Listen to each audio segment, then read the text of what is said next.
2023년 8월 5일 이론시험 기출문제 풀어보도록 하겠습니다. 자, 1번입니다. 회계 분야 중 재무회계에 대한 설명으로 적절한 것은? 자, 일반적으로 회계 분야를 세분하면 재무회계, 그 다음에 관리회계, 원가회계, 세무회계 이렇게 우리가 분류를 하고 있습니다. 1번, 관리자에게 경영활동에 필요한 재무정보를 제공한다. 경영활동과 관련된 재무정보를 제공하는 거는 원가회계, 관리회계가 돼요. 지금 적절한 거 고르라고 그랬으니까 1번은 답이 될 수 없어요. 2번, 국세청 등의 과세관청을 대상으로 회계정보를 작성한다. 세무회계하고 관계되는 거죠.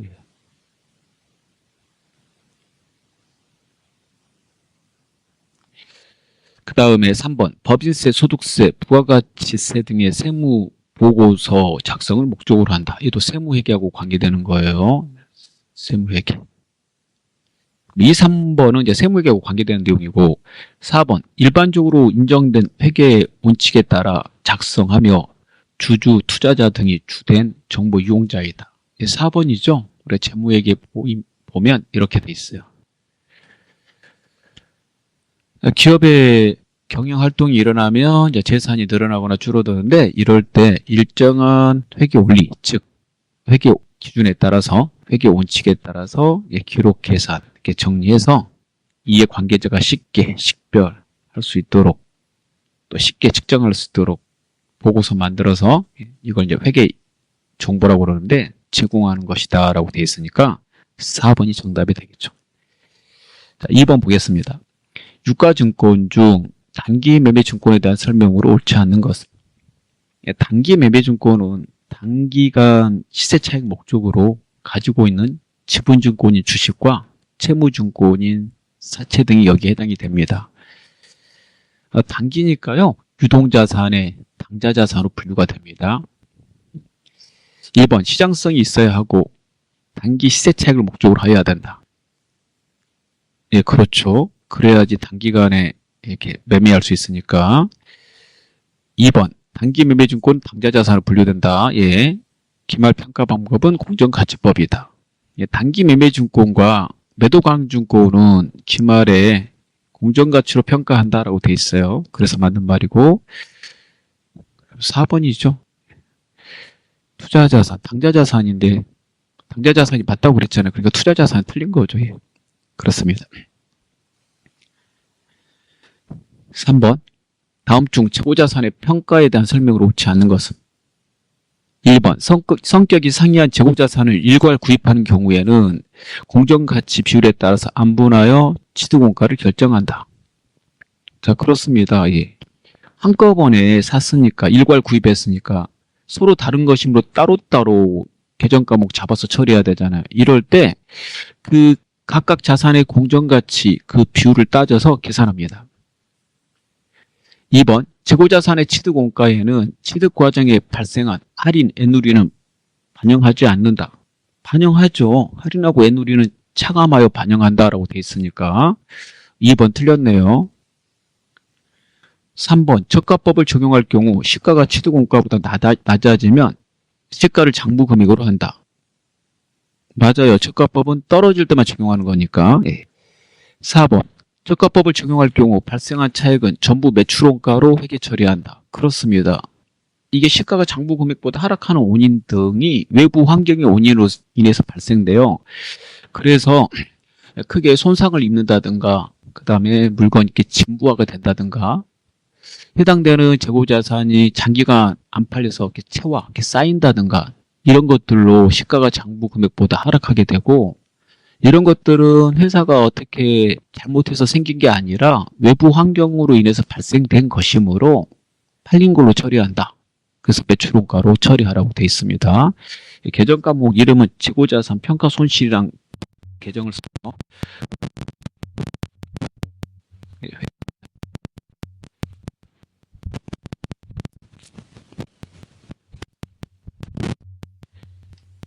다음 중 유형자산의 자본적 지출을 수익적 지출로 잘못 처리했을 경우 단기의 자산과 자본에 미치는 영향으로 올바른 것은 그랬습니다.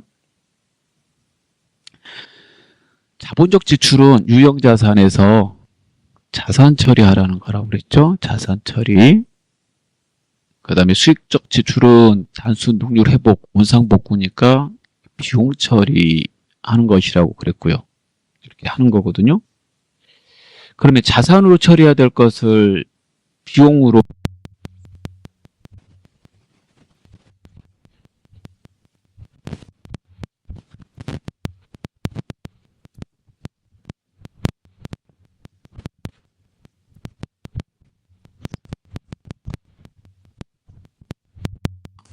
자본까지 가려면 자본의 공식에 기초 자본에다가 수익은 더하고 비용을 빼면 기말 자본이 된다고 그랬으니까 그거 따져서 보면 자 비용이 많이 잡히면 단기 순이익 이는 어떻게 되겠어요? 줄어들겠죠? 그러면 이 단기 순이익을 자산에서 부채 뺀 거잖아요. 자산에서 부채 뺐대요. 수익에서 비용을 뺀 거잖아요. 얘를 자본에다 더하는 거니까 자본이 줄어들게 돼요. 적게 더하게 되니까. 그래서 과소가 되겠죠. 정답은 2번이 되겠습니다. 자, 5번입니다. 주식회사 재무는 자기 주식 200주를 액면금액 5,000원, 주당 7,000원에 매입하여 7,000원 주고 산 거예요. 액면가 5,000원이어도 시장에서 7,000원에 거래되고 있는 거예요. 매입해서 소각했대요. 그러면 사자마자 소각하면 자본이 즉시 없어져요. 그래서 주식 발행하면 자본금 쓰고 대변에 쓰는데 소각하면 차변에 써야 돼요. 자본의 감소, 차변. 자본금은 액면금액으로 써야 된다라고 돼 있으니까요. 200주 곱하기 5,000원 이렇게 하게 되면 1,000만 원이 됩니다. 그 다음에 매입한 거 돈 나갔겠죠. 예, 현금 등이라고 쓰고 얼마 주고 샀냐면은 7,000원 주고 샀으니까 27에 14 그러니까 27에 14 하니까 얘가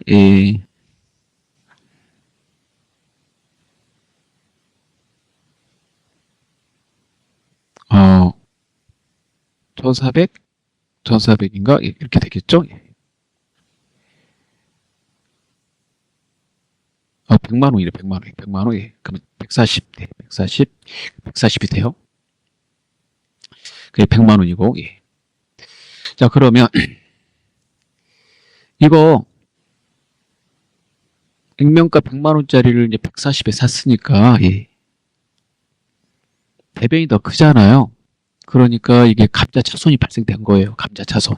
감자다가, 솔에 보면 감자차손, 남으면 감자차익이거든요. 이렇게 소각하는 걸 감자라고 그래요. 주식을 발행하는 걸 증자라고 그러고. 그런데 감자차손 쓰려고 그랬더니 그 전에 감자차익이 있대요. 이 자본편에 보면 감자차익, 감자차손이 있을 때 서로 상기하여 처리한다. 상기하기 때문에 두 개가 동시에 나오면 안 된다는 말이에요. 그래서 지금 감자차익이 있는데 감자차손 잡으면 안 돼요. 그러면 어떻게 해야 돼요? 감자차익을 먼저 없애야 돼요. 감자차익은 감자다 남았기 때문에 남은 돈은 자본의 증가 대변에 있었거든요. 그래서 차변으로 옮겨야 돼요. 그래서 감자차익 20만 원 써주고 원래 이제 140이니까 40만 원 손해본 거거든요. 이쪽은 100만 원이고 근데 감자차익이 있으니까 그 전에 감자다 남은 돈 있으니까 얘를 제거하고 나머지만 감자차손 잡기 때문에 20이 되겠죠. 그래서 감자차익은 완전히 제거됐고요. 결국에 이 회계 처리가 끝나고 나면 이 소각해서 하고 나서 회계 처리하게 되면 감자차손만 20만 원 남게 됩니다. 그래서 정답은 1번이 돼요. 이렇게 상계한다는 거, 이렇게 상계하는 게 우리 시험 범위에 4개가 있어요. 그 4개를 말해보면 주식 발행 초과금, 주식 할인 발행 차금 하나, 여기 나온 것처럼 감자차익, 감자차손 둘, 그 다음에 세 번째 자기주식 처분이익, 자기주식 처분 손실 셋, 그 다음에 매도관증권 평가이익, 매도관증권 평가 손실 4개. 그 4개를 꼭 기억하시기 바랍니다. 자, 그 다음에 6번째입니다. 다음 중 손익계산서에 대한 설명으로 옳지 않은 것은 1번 매출원가는 상품, 제품, 상품 등의 매출액에 대응되는 원가로서 판매된 제품이나 상품 등에 대한 제조원가 또는 매입원가이다. 맞죠? 2번 영업의 비용은 기업의 주된 영업활동이 아닌 영업의 비용이니까 영업활동이 아니겠죠. 활동으로, 아닌 활동으로부터 발생한 비용과 자손으로서 기부금, 잠수실 등이 이에 해당된다. 맞죠? 3번 손익계산서는 일정 기간의 기업 성과에 대한 유용한 정보를 제공한다. 정확한 설명이잖아요. 일정 기간 꼭 들어가야 된다고 그랬고 4번 수익과 비용은 각각 순액으로 보고하는 것을 원칙으로 한다. 4번 틀렸네요. 수익과 비용은 다 써라라고 그랬잖아요. 다 쓰는 거 뭐라고 그래? 총액. 순액은 뭐예요? 그러니까 수익과 비용 중에서 큰 것에서 작은 거 빼는 거예요. 즉 수익이 비용보다 크다 그러면 수익에서 비용 빼서 나머지 수익만 쓰는 거예요. 이렇게 쓰게 되면 비용이 실제 발생했는데 비용에 대한 정보를 제공할 수가 없으니까 정확한 정보 제공이 목적이잖아요. 그래서 이렇게 하면 안 된다라고 하는 거예요. 그래서 다 적자. 그게 이제 우리가 총액주의라고 합니다. 그 다음에 7번을 보겠습니다. 주식회사 서울은 주식회사 제주와 제품 판매 계약을 맺고 주식회사 제주가 발행한 당좌 수표 50만 원을 계약금으로 받아 아래와 같이 처리했다. 아래를 보니까 제품 매출했네요. 자, 그러면 이거 뭘로 해야 돼요? 선수금으로 해야 되는 거잖아요. 다음 중 주식회사 서울의 재무제표에 나타난 영향으로 오른 것은 그랬어요. 매출은 수익이고요, 여러분. 그 다음에 선수금은 부채입니다. 알고 계시죠? 선수금은 돈을 이제 미리 받은 거니까 물건을 줘야 될 의무가 생긴다라고 해서 부채라고 그러고, 매출은 이제 수익이죠. 부채 잡아야 되는데 계약금을 받으면 수익 잡았으니까 수익이 과대, 부채는 과소. 이렇게 되는 거 아니에요? 그래서 수익이 과대, 부채는 과소. 영향으로 오른 것 그랬으니까 정답은 3번이 되겠죠. 부채가 과소 계상된다. 그리고 수익은 과대 계상된다. 오른 것 그랬으니까 3번 당기순이익 과대 이렇게 나와야 되죠. 이렇게 그리고 뭐 이 정도 하시면 되겠네요. 이 정도 하면 되겠습니다. 계정 과목 외우시면 되겠습니다. 자, 그 다음에 8번 보도요. 8번 주식회사 한국상사의 1월 1일 자본금은 5천만 원. 자본금은 여러분 우리나라 상법에 따라서 주식수 에다가 곱하기 한 주당 액면금액으로 써야 돼요. 이거 꼭 외우세요. 액면금액. 액면금액으로 쓰는 거는 우리가 공부하는 전산회계 1급에서는 자본금밖에 없어요. 주식과 관련된 회계 처리할 때. 그러면 액면가 5,000원 한 주당 만주 그래서 5천만 원 1월 1일자 이렇게 됐네요. 그 다음에 10월 1일에 6,000원에 액면가 5,000원짜리란 말이죠. 그걸 6,000원에 주가가 올랐나 보죠. 2,000주를 유상증자 했대요. 유상증자는 이제 돈 받고 주식을 발행한 걸 말해요. 기말의 자본금은 얼마인가? 그럼 기초자본금은 5천만 원이고 그 다음에 유상증자하면 추가 출자했으니까 이걸 더해야 되죠. 그러면 이게 이제 기말 자본이 돼요. 기말 자본금. 유상증자는 2,000주 했고 자본금은 액면금액으로 쓰라고 그랬으니까 6,000원 발행금액이고 곱하기 5,000원 이렇게 하게 되면 250 그러니까 1,000만 원이 되잖아요. 그럼 6천만 원이 되겠죠. 정답 3번이 되겠습니다. 재무회계가 8번까지입니다. 자, 9번. 원가회계가 됐습니다. 원가 및 비용의 분류 항목 중 제조원가에 해당하는 것은 제조원가는 이제 제품 만드는 데 들어가는 걸 제조원가라고 그래요. 1번 생산공장의 전기요금 제조원가네요. 2번 영업용 사무실의 전기요금 이거 판관비죠. 판매비와 관리비. 마케팅부의 교육 연수비 판관비잖아요. 교육훈련비잖아요. 생산공장의 기계장치 처분 손실 이거 생산공장 보고 제조원가 이렇게 생각하시면 안 되고요. 기계장치의 처분 손실. 이 기계를 쓰는 동안에 발생되는 그 감가상각비는 제조원가예요. 근데 이게 처분 손실을 물어보는 거니까 이제 필요 없어서 판 거죠. 팔면 이 계정 과목 이름이 뭔 줄 아세요? 유형자산 처분 손실이잖아요. 이거 영업의 비용이죠? 영업의 비용. 영업의 비용. 그래서 제조원가에 포함 안 돼요. 예. 기계장치 쓰는 동안에는 제품 만드는 데 썼으니까 기계장치 쓴 만큼을 감가상각비로 제조원가에 집어넣어요. 이하고 헷갈릴까 봐서 말하는 겁니다. 정답 1번이 되겠습니다.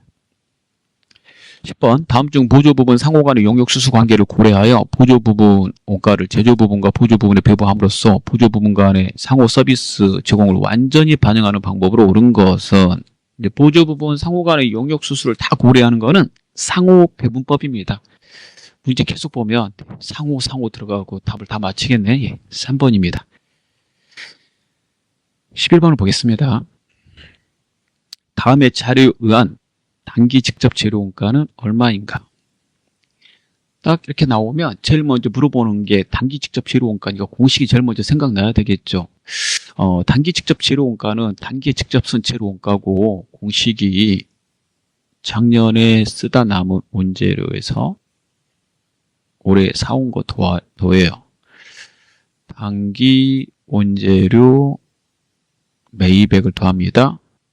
물론 매입 시에 발생되는 반품 매누리 할인 이런 거 있다 그러면 다 빼고 그 다음에 쓰고 남은 거 빼요. 기말 원재료 이렇게 빼면 이게 쓴 거잖아요. 썼잖아요. 단기에 썼다고 그랬으니까 이제 비용으로 바꿔야 되니까 이 원재료 끝에다가 원재료비라고 쓰면 돼요. 그래서 직접 쓴 거면 단기 직접 재료원가, 원재료원가 이렇게 쓰면 돼요. 얘가 직접 재료비잖아요. 그래서 우리가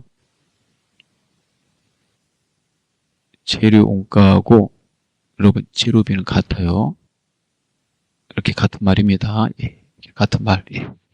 좀 더 정확하게 쓰려면 원가를 쓰는 거지. 근데 사람들이 재료비라고 많이 쓰니까 두 개를 같이 쓰고 있는 거예요. 이렇게 이제 대입하면 돼요. 이렇게. 예. 그러면 120 필요한 것만 가져다 계산하면 돼요. 이거 다 가져다 쓰는 거 아닙니다. 여기 그다음 이렇게 그럼 계산 한번 해볼까요? 120만 원에다 더하기 90만 원을 하고 그 다음 빼기 85만 원을 하게 되면 그 금액이 125만 원이 나오게 되니까요. 2번이 정답이 되겠습니다. 자, 12번을 볼게요. 주식회사 성진은 직접 원가를 기준으로 제조 간접 원가를 배부한다. 제조 간접 원가는 여러 제품에 공통으로 쓰는 거예요. 그래서 공통으로 쓰니까 해당되는 제품에 얼마 썼는지를 갖다가 사람이 인위적으로 배부한다고 그랬습니다. 다음 자료에 의하여 계산한 제조 지시서 넘버 1, 1번 제품이 되겠네. 1번 제품의 제조 간접 원가 배부액은 얼마인가? 얼마 배부해야 되냐 이거죠. 그러면 전체 제조 간접 원가를 보면 공장 전체 거 봐야 되니까 이렇게 50이고 50만 원 중에 제조 1에다가 얼마를 배부하면 되는 건가 이거잖아요. 이 공식을 외워야죠. 제일 1단계 배부율을 구한다라고 그랬어요. 예. 얼마를 배부해야 될지. 그래서 배부율을 한번 구해 볼게요. 배부율은 전체 총 제조 간접 원가 50만 원에 배부 기준의 총액이라고 되어 있고 배부 기준은 직접 원가인데 직접 원가는 직접비를 말하는 거예요. 두 개를 이렇게 만약에 직접 재료 원가로 한다 그러면 직접 재료 원가만 되겠죠. 전체 공장 전체의 직접 원가 100만 원 이렇게 되겠죠. 그러면 절반이 나오잖아요. 절반이 나옵니다. 그래서 0.5가 되겠죠. 자, 그러면 넘버 1번에다가 배부액을 구할 수 있게 되는데요. 직접 원가를 기준으로 한다고 그랬으니까 넘버 1번의 직접 원가 40만 원에다가 15만 원 하면 55만 원이 되겠네요. 55만 원. 여기에다가 곱하기 배부율. 이렇게 배부율 곱해요. 0.5. 자, 그러면 정답이 나오게 되는데요. 얘가 27만 5천 원이 되겠죠. 정답은 3번입니다.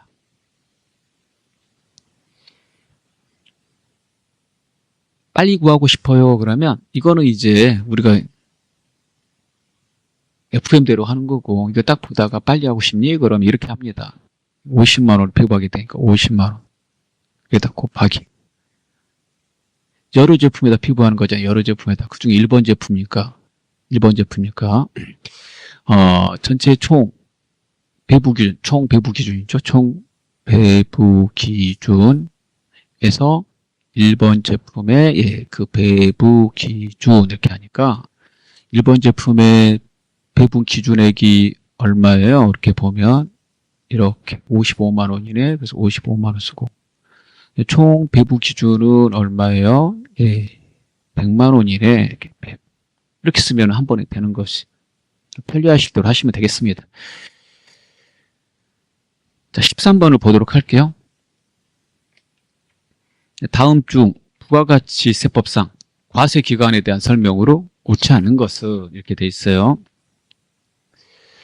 1번 간이과세자의 과세기간은 1월 1일부터 12월 31일이다. 네, 맞습니다.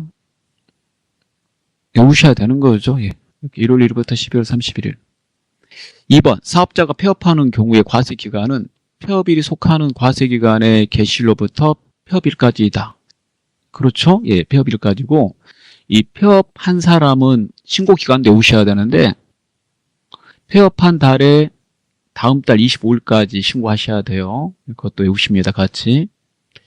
3번 일반 과세자가 간이과세자로 변경되는 경우에 그 변경되는 해에 간이과세자 과세기간은 7월 1일부터 12월 31일이다. 이거 맞아요. 간이과세자가 이거 틀렸네. 이거 틀려. 잠깐만요. 이게 맞아요. 잘못 말했군요. 맞고. 순간적으로 혼동됐네. 간이과세자가 일반과세자로 변경되는 경우에 그 변경되는 해의 간이과세자 과세기간은 1월 1일부터 12월 30일. 이게 틀렸지. 얘가요, 어떻게 되냐면은, 1월 1일부터 1년이 될 수 없고, 변경되면 6월 30일까지. 정답은 그래서 4번이 돼요. 이거 이해를 돕기 위해서 조금 더 한번 써드릴게요. 간이과세자, 일반과세자 나왔으니까 일반과세자가 보기 3번부터 설명해 볼게요. 간이로 변경될 때 이렇게 간이과세자가 일반으로 변경될 때 이렇게 해놓고 그 다음에 이렇게 간이로 변경될 때 지금 물어보는 게 이런 거잖아요. 간이과세자의 과세기간이니까 간이과세자 과세기간은 변경되는 해에 어떻게 적용되는지 그거 알고 싶은 거잖아요. 그래서 변경되는 해라고 하면 되겠죠. 이제 문제 나오게 변경되는 해니까 변경되는 해 이렇게 써놓으면 돼요. 변경되는 해 간이 과세 규정 적용 과세기간 이렇게 써놓으면 돼요. 이렇게 써놓고 첫 번째 일반에서 간이로 바뀌었다 그러면 일반에서 간이로 바뀌었다면 그 변경 이후 간이에서 일반으로 간이가 먼저 나와요. 일반에서 간이로 바뀌었다 그러면 그 변경 이후 이렇게 간이로 변경된 거잖아요. 그러면은 7월 1일부터 12월 31일까지 이렇게 보면 되겠고, 그럼 간이에서 일반으로 바뀌었다는 거는 그 변경 이전이 간이었다는 거잖아요. 여기가. 예. 얘는 이제 그 T가 간이로 바뀌었으니까 변경 이후라고 쓴 거 이렇게 쓰면 헷갈리지 않으실 거예요. 이렇게. 그러면 그 이전이 간이었으니까 1월 1일부터 6월 30일 이렇게 쓰면 되시겠죠? 예. 그러면 헷갈리지 않죠. 그래서 일반에서 간이로 바뀌었다 그러면 그 뒤에가 간이로 바뀌었으니까 7월 1일부터 12월 31일이 이제 간이를 적용받는 거고요. 이렇게요. 그 다음에 간이에서 일반으로 바뀌었을 때 그 이전이 간이었으니까 변경 이전에 1월 1일부터 6월 30일. 그래서 그 기점 그 바뀌었을 때 그해 바뀌었다 그러면은 그 기준이 7월이라는 거예요. 7월 기준으로 해가지고 앞뒤로 나누어서 한다는 거지. 얘가 핵심입니다. 문제에서. 그래서 정답이 4번이 되겠습니다. 자, 그 다음에 14번을 보도록 하겠습니다. 이거 좀 체크해놓고 한 번만 읽어보시면 될 거예요. 다음 중 세금계산서 필요적 기재사항에 해당하지 않는 것은 세금계산서 필요적 기재사항은 작성 연월일이 돼야 되죠. 처음에 공급 연월일이 아니라 그 나머지 다 맞는 말이 되겠습니다. 15번 보겠습니다. 다음 중 부와 같이 세법에 따른 재화 또는 용역의 공급 시기에 대한 설명으로 적절하지 않은 것은 1번 이탁 판매의 경우 대신 수탁자한테 팔아달라고 한 거니까 수탁자가 공급한 때입니다. 맞고, 상품권 판매의 경우 언제가 공급 시기가 되냐면 상품권 발행한 날이 아니라 2번 틀렸어요. 재화를 공급한 날이 되겠죠. 언제 재화를 공급해요? 실제 물건 판 날?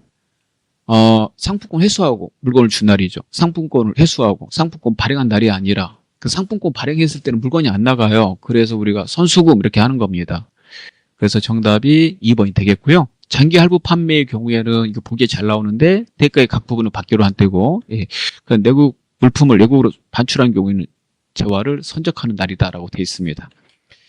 자, 수업을 마치겠습니다. 감사합니다.